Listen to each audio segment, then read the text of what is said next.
Assalamualaikum warahmatullahi wabarakatuh. Waalaikumsalam. Hari ini kita ketemu lagi dalam Semantai Story Channel. Hari ini kita akan membahas tentang konflik di Kamboja, yaitu suatu kawasan yang ada di Indochina. Hari ini Bu Mukti ditemani oleh Nisa Ramasuci. Oke, kita akan bahas ya Nisa ya. Ya. Apa itu konflik yang ada di Kamboja?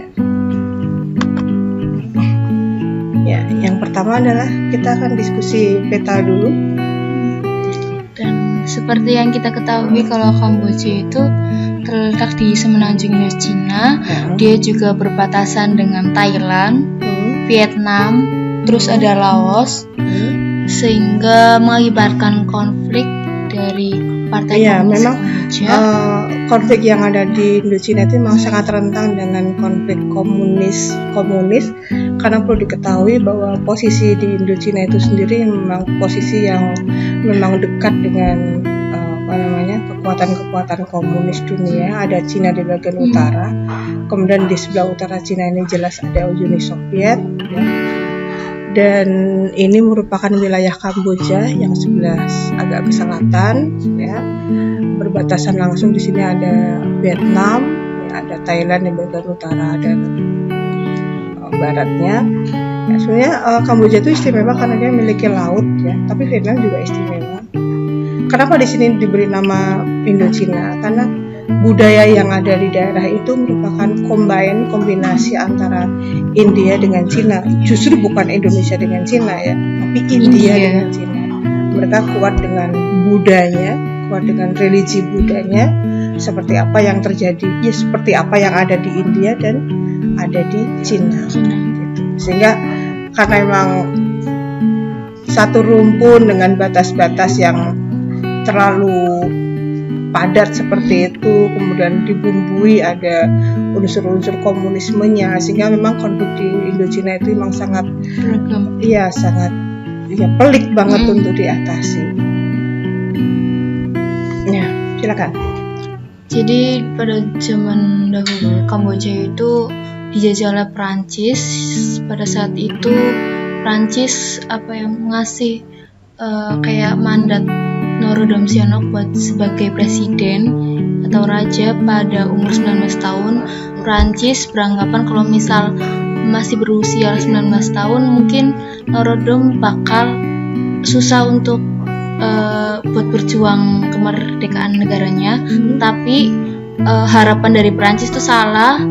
Norodom Sihanouk mencoba untuk memerdekakan negaranya, sehingga pada tanggal 9 November 1953 Kamboja lepas dari jajahan Prancis. Kemudian emang di Indochina itu Prancis yang mendominasi ya. Sedangkan sebentar kita lihat, ini Prancis yang mendominasi, sedangkan di wilayah yang lain itu ada kekuatan Inggris. Dan Thailand itu sebagai satu-satunya negara di Asia Tenggara yang memang tidak pernah dijajah.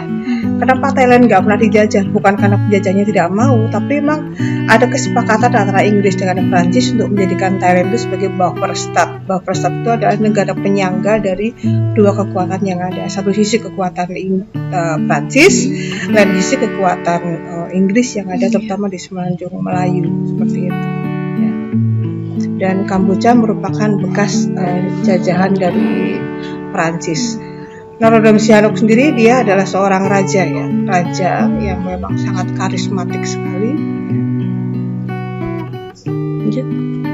Kemudian karena kebijakan yang berakibat fatal, dia juga mendapatkan kecaman dari perdana menterinya yaitu Lon Nol. Akhirnya saat Norodom ke Moskow, Lon Nol diam-diam mengkudeta kekuasaan dari Norodom, tapi Lon Nol itu dibantu dengan Amerika yang cenderung tidak pro dengan komunis. Iya, dia. Ini suatu bentuk dari kayak campur tangan dua blok ya, ideologi ketika perang dingin ya kan. Amerika pegang rezim tertentu, Uni Soviet suatu ketika akan pegang rezim tertentu seperti itu, Dan di sini tampak bahwa Amerika memegang Lonol ya, Lonol sebagai kaki tangannya untuk bisa menghancurkan kekuatan komunis ya. Ini bisa jadi kita angkat sebagai bentuk perang proksi sebetulnya ya, perang proksi ya. Dimana sebenarnya kepentingan besar, tapi kemudian dia menggunakan kepentingan besarnya itu negara kecil yang digunakan untuk ini. Ini merupakan konflik yang terjadi yang mengawali konflik-konflik yang ngeri kemudian ya antara Norodom Sihanouk dengan Norodom Sihanouk dengan Lonol misalnya. Mohon maaf ada salah tulis, misalnya Norodom Sihanouk dengan Lonol. Kemudian akhirnya Norodom ke Beijing untuk mengkudeta pemerintahan dari Lonol. Dia bergabung dengan Pol Pot. Jadi ada semacam kayak usaha untuk memperkuat, ya, usaha memperkuat dalam tangan komunis untuk bisa suatu ketika pulang ke negerinya untuk bisa menghancurkan kekuatan yang imperialis, ya kan, kekuatan yang didukung oleh Amerika Serikat. Nah, habis itu Pol Pot dan Norodom Sihanouk membentuk Khmer Merah atau Khmer Rouge. Itu komunisme Cina, bekasnya komunisme Cina. Ini dukungan ya, dukungan Maoisme ya, dukungan dari Cina ya. Jadi memang komunis di wilayah ini tidak satu jenis komunis ya, tidak satu jenis komunis. Kan kita tahu ada komunis yang gaya Soviet, ada komunis gaya Mao. Rupanya yang Khmer Merah ini komunis gaya Mao. Ya, komunis gaya Mao gitu. Kalau tokoh internasional yang pernah membedakan jenis komunis itu Nikita Khrushchev ya, dari Uni Soviet. Dia membedakan antara komunis Cina dengan komunis Soviet. Komunis Soviet didukung oleh buruh, kalau komunis Cina didukung oleh petani. Ini sudah. Nah, akhirnya Khmer Merah berhasil menggulingkan dari pemerintahan Lonol. Dia juga mempunyai ciri sendiri. Yang pertama berideologi komunis, itu komunis Mao ya, radikal. Di situ Khmer Merah pada eksekusi dan penyiksaan. Di sini tuh banyak genosida. Iya. Ya, genosida. Yang ketiga ada anti-intelektualisme. Berarti pendidikan itu sangat rendah. Pendidikan dinolkan ya. Orang supaya kembali. Karena di sini ada pemahaman ke titik nol ya. Jadi orang kembali ke zero lagi sih. Modernisasi, kemodernan, musik, sekolah, rumah sakit itu betul-betul zero. Betul-betul zero. Kemudian ada dia nggak suka konsep agama seperti ateis berarti ya. Yang kita ketahui komunisme nggak kenal agama. Padahal mereka budayanya kuat loh. Tapi dihilangkan di situ. Dan terus selanjutnya ada kemampuan untuk mengelola ekonominya sedikit, soalnya kan emang nggak ada pendidikan di situ, pendidikan dinolkan. Dan terakhir ada tidak mengenal modernisasi seperti yang dijelaskan tadi. Iya. Ini masa pemerintahannya 17 April 75 sampai 79 ya. 4 tahun tapi yang terbunuh luar biasa ribuan ya, karena ada genosida itu. Ya. Oh ya, ada semboyan yang istimewa yang pernah Pol Pot katakan, yaitu to spare you is no profit, to destroy you is no loss. Ya, menyelamatkan Anda tidak akan mendapatkan keuntungan, menghancurkan Anda tidak ada ruginya. Berarti hidup nggak hidup sama-sama nggak ada. Aduh, berat sekali. Ini orang aneh itu. Dan ia menghendaki Cambodia the year zero. Betul-betul kembali ke nol ya. Nol itu berarti kan nggak ada apa-apa. Startnya stagnan. Kalau stagnan belakangnya masih ada, ini betul-betul dari nol. Betul-betul. Ya. Bahkan konon memang anak harus diambil dari orang tuanya untuk ikut di program-program seperti ini ya. Oke, kemudian Norodom di sini sebagai raja, di situ Pol Pot menjadi kepala pemerintahan.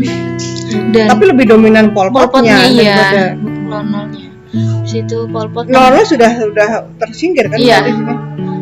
dan Pol Pot itu membuat kebijakan. Hmm. Yang pertama, semua orang itu harus tinggal di desa, gak ada yang hidup di perkotaan. Yang kedua ada Karena zeronya ya. memakai baju yang sama, gak ada orang Baju yang yang enggak lebih dan bagus, hitam nggak ada. kayaknya. Identik komunis. Ketiga ada dilarang menggunakan obat-obat modern, terus tradisional kayak tabib gitu ya. Terus yang keempat ada diwajibkan menjadi petani sesuai dengan identiknya komunis. Komunis gaya mau, bener berarti. Kalau komunis gaya mau memang pertanian, iya. ya, pertanian. Selanjutnya ada dilarang memakai kacamata soalnya kelihatan pinter. Dan selanjutnya ada dilarang menguasai bahasa asing, kan nggak ada modernisasi, jadi globalisasinya tertutup. Ini yang unik nih, dilarang tertawa dan menangis. Iya. Berarti nggak boleh sedih, nggak boleh bergembira. Berarti orang itu tidak memiliki perasaan ya, nggak bisa iya, merasakan antara sedih dan suka. Terus diem aja, nggak punya hati. Dan terakhir ada nggak boleh kerja di pemerintahan, guru, kaum intelektual, pokoknya yang luar biasa berbau pendidikan. Ada ya? Ada ternyata sejarah seperti ini. Ketika kelas 11 kita nggak membayangkan sejarah seperti ini ya? Enggak. Mungkin. Sangat brutal sekali. Sangat brutal sekali dalam pemerintahan ini. Kemudian ditulis dalam sebuah buku. Apa gimana? Iya, kan? buku. Ada 2 juta orang yang hilang nyawa sia-sia. Mungkin kalau dihitung asli lebih kali ya? Iya. Ya. Lalu kemudian efek dari itu semua? Itu karena dia kebijakannya Pol Pot, sangat kejam.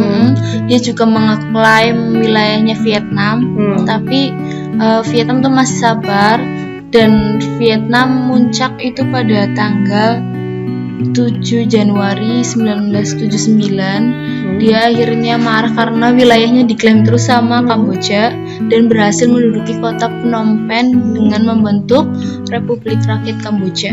Sebelumnya dia menginvasi tanggal 25 Desember 78 ya. Oke. Berarti di sini adalah ada pemerintahan ada pemerintahan Vietnam ya. Untuk menggulingkan pemerintahan Pol Pot. Berarti ini udah 2 negara ini sudah terlibat di konflik di Kamboja itu. Dan di sana ada tokoh Hun Sen. Ya, Hun Sen jadi Perdana Menteri. Hun Sen ini adalah yang didukung oleh Vietnam ya, yang didukung oleh Vietnam ya. Pemerintahan yang didukung oleh Vietnam. Berarti kalau Vietnam itu backgroundnya berarti sudah komunis Uni Soviet. Iya benar. Dan komunis berarti komunis Cina berhadapan dengan komunis Uni Soviet ya. Melalui tokohnya masing-masing ya. Ada Pol Pot, dukungan Mao, ada Hun Sen, dukungan Vietnam Soviet. Dan belakangnya ya kan ada Soviet. Kemudian di sini ada nama Khieu Samphan. Siapa dia Khieu Samphan? Itu pemimpin Khmer Merah yang menggantikan Pol Pot. Mungkin untuk berubah citra ya. Benar. Dan selanjutnya ada pemerintahan tandingan dari RRK, yaitu CGDK, Coalition Government for RRK ini siapa? Coba dijelaskan. RRK itu seperti yang tadi kita jelaskan. Kita balik lagi sebentar. Itu pemerintahan dari Vietnam. Pemerintahan yang dibentuk oleh Vietnam. Ya. Kepanjangannya Republik Rakyat Kamboja. Sedangkan yang CGDK adalah Coalition Government of Democratic Cambodia. Ini merupakan koalisi antara mereka yang dianggap sebagai faksi asli. Ya. Jadi di sini muncul ada faksi asli, ada faksi asing. Asing ya. Faksi ini bukan fraksi ya. Kalau fraksi di DPR ya. Faksi asli dengan faksi asing. Kalau faksi asing itu berarti yang Vietnam. Kalau yang faksi asli adalah Kamboja. Mereka yang dari Kamboja asli. Walaupun latar belakangnya ada background kebrutalan, nggak peduli, yang penting pokoknya asli ya. Maka yang asli di sini ada fungsi FAC.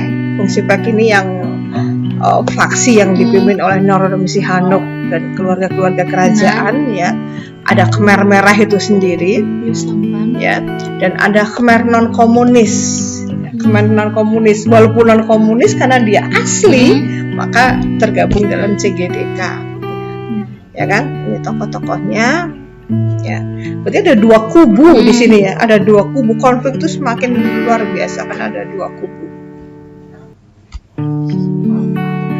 Selanjutnya Vietnam, karena menginvasi Kamboja dia juga mendapatkan kecaman keras dari sekutunya Kamboja, Cina.